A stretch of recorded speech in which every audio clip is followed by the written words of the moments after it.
The UK just signed a contract planning for hundreds of bodies in days. Almost no one read the paragraph. Tonight I'll explain what it really means and the 3 tiny rehearsals that matter more than any gear you could buy. No doom, proof, then action. Welcome back to Charlie Survival. Here's the unsettling part. The plan isn't loud, it's quiet.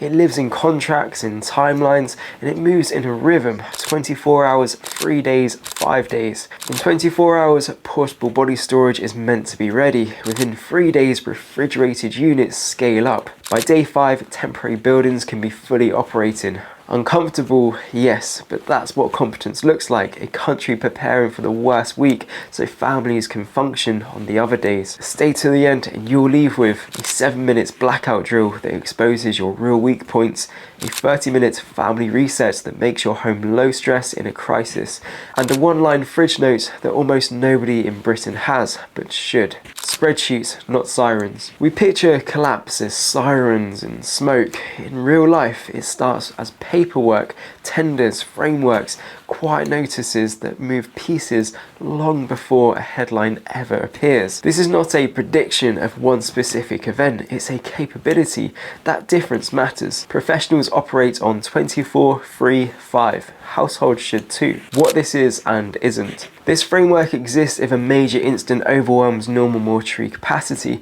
It doesn't mean something will happen tomorrow. It doesn't target a specific cause. It's one professional safety net among many. You may have seen wilder claims, but stick to documents, not rumours. Think of it like fire insurance. You don't want to use it, but not preparing would be negligent. Has the UK done this before? This isn't new. The UK maintained surge mortuary plans for years. In the 2000s, there was NEMA, National Emergency Mortuary Agreements. Later, frameworks were updated and regionalised. During the 2019 pandemic, temporary mortuaries actually stood up, including big sites like Birmingham Airport facility and Headley Court in Surrey to ease pressure when local capacity was exceeded. Regulators even published guidance for emergency mortuary licensing. Today's contract are a modern refresh of a long-standing capability, not a sudden new idea. So yes, we've done this before. The difference now is you've seen the paperwork and you're about to get a plan to match it. Imagine tonight, power blinks, civil unrest goes over the edge, your street goes dark, phones jam for a minute. Across the road, a single torch clicks on. Ask yourself, does your house become a problem or a solution? I'm going to make you the calm house on a worried street with 3 conversations and 2 tiny drills.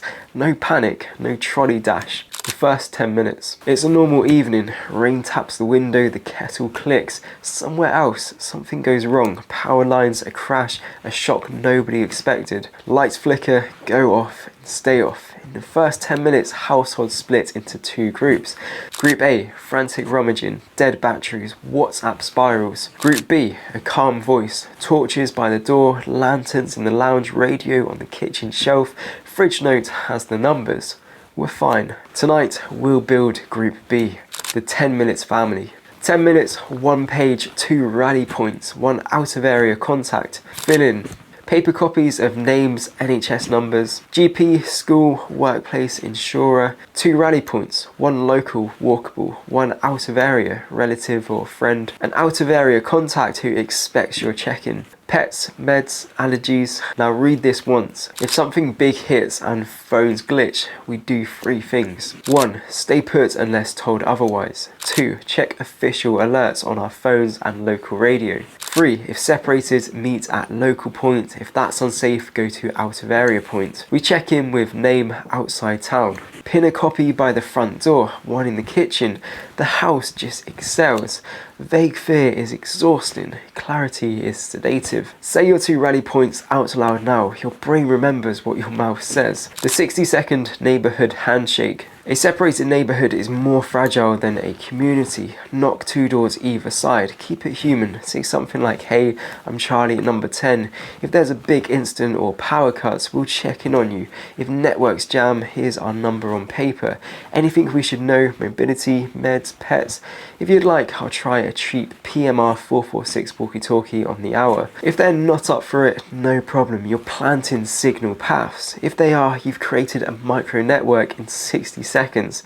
Prepared here doesn't mean paranoid, it means civic. Imagine 2 households you can knock, left door and right door.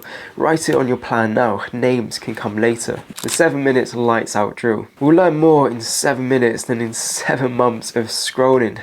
Go. Kill the lights at the switch, no phone torches. Find 1 hedge torch per person, a lantern and your radio. Tune the radio to local FM or DAB news stations. Place 6 bottles of water on the counter. Grab your documents wallet and write this in big letters for the fridge. 999 emergencies, 105 power cuts, your network operator. Add GP, schools and out of area contacts. Where did you stumble? That is your only shopping list. Later I'll give you a 30-minute family reset that locks all of this into muscle memory. If you do want to take things to the next level, head over to the Charlie Survival Amazon kit list in the description for real UK civilian preparedness survival items that actually work for our tiny little island. Why the framework exists. A mass fatalities framework exists because time is the one thing professionals can't buy back on a very bad day. 24 hours, mobilise portable storage. 3 days, scale refrigeration, bring in robust units. 5 days, temporary buildings stand up to handle the surge.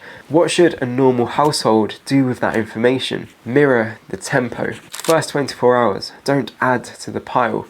Day 1 to 3, keep routines, med, comms, neighbour checks. Days 3 to 5, help without hindering, share verified info, charge a neighbour's phone, be useful and invisible. On a truly bad week in Britain, hospitals pivot to triage, elective becomes emergency. Local authorities and coroners check capacity. If threatened, they request support through the framework. Utilities triage faults. For electricity, the number is 105. It routes you to a distribution network operator, the engineers fixing lines and substations. Police, fire and rescue use emergency alerts and local radio to push clear instructions. Stay, go, avoid, boil water. Shops and logistics wobble, queues build, payment systems stutter. Your job is not to guess everything, it's to be the house that needs nothing in the first 72 hours. That breaks the feedback loop of chaos. Signal, don't scroll. Phones fall silently, but broadcasts keep pushing through. Pre-tune 2 stations that carry local updates. Write those station names on your plan. On your phone, check that emergency alerts are on and show your household what a test alert actually looks and sounds like. Familiarity kills panic. No subscriptions, no apps, just a plan you can feel working. 3 realistic UK scenarios, mapped to 24-3-5. Scenario A, severe weather and partial grid wobble. 24 hours. 1 warm room, head torch, lantern, radio. Keep the freezer shut as long as possible. If the power's out, your fridge note has 105. Call to check status and ETAs. 1 to 3 days. Essential same top-ups if shops open. Don't drain shelves, keep cash small. Hourly check-ins with your 2 neighbours. 3 to 5 days. Utility stabilise or give timelines. You share verified information, help an elderly neighbour, charge a phone, keep kids' routine intact. Scenario B, local mass casualty incident. 24 hour. Avoid the route in or out. Don't rubberneck. Follow official instructions. 1 to 3 days. Mortuary capacity may be supported by the framework. Your household being low demand buys responders time. 3 to 5 days. Hotlines and help desk for families starts running. Schools and councils keep you posted. You don't add noise. Scenario C, city centre unrest spillover. 24 hour, avoid flashpoints, park off main roads, curtains closed at night, lights in different rooms via timers to look occupied. 1 to 3 days, verify via official channels, not rage bait reels. PMR 446 walkie check-in with neighbours on the hour. 3 to 5 days, debrief and update your plan with lessons learned. Calm spreads faster than rumours when one person commits to it. None of this requires a bunker, it requires clarity, practice and people. The 4 anchors. 1. Lighting comms. 1 torch each, a room lantern, a radio, 2 charged power banks. 2. Water. What you'll actually rotate, don't cosplay a reservoir. 3. Documents. Paper and secure digital copies. Print meds, dosages. 4. Numbers and roles. 999, 105, GP, school, neighbour, out of area, 1 job per person, lights, water, pets, radio. If this 7-minute drill from earlier exposed a gap, fix that. efficiency is the opposite of panic. Lock it into muscle memory. Set a 30-minute timer tonight. Print 2 copies of your 1-page plan. Fill rally points and your out-of-area contact. Put 1 head torch per person by the door, a lantern in the lounge, a radio on the kitchen shelf. Pre-tune 2 stations. Write them on a sticky note by the radio. Start a free house neighbour list. 2 doors either side. Names, house, flat numbers, who checks on whom. When the buzzer goes off, you're not worried. You're ready. Kids, elders, morale. When adults feel out of control, kids catch it. Here's 2 wins. Practice the alert sound so it's familiar, not frightening. Make it a game. When the sound plays, everyone meets in the room of comfort. Analog morale. Survival cards, colouring pencils, a board game. Boredom breaks households before hunger does. For elders or mobility issues on your street, make sure someone knows where to knock, what meds matter, and how to reach their out-of-area contact. Offer small, safe help.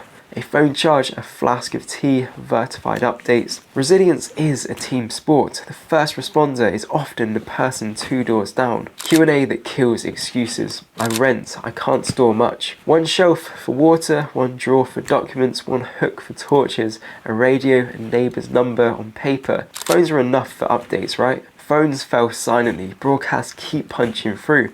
Pre-tune the radio, put it where you'll use it. Isn't this depressing? I used to think the same, but vague fear is depressing. Clear steps are freeing. You go to bed with a plan, not a pit in your stomach. The fridge line. Here's the line I promised. 999 emergencies, 105 power cuts, your network operator. GP, pick the number. School, pick the number. Out of area, name plus their number. On paper, on the fridge in big letters. It looks too simple to matter, but it takes quicker to do than a TikTok doom scroll. Run the 7-minute drill tonight, then the 30-minute reset. Comment 1 thing that keeps you ready and I'll pin the cleanest so the whole of the UK can copy.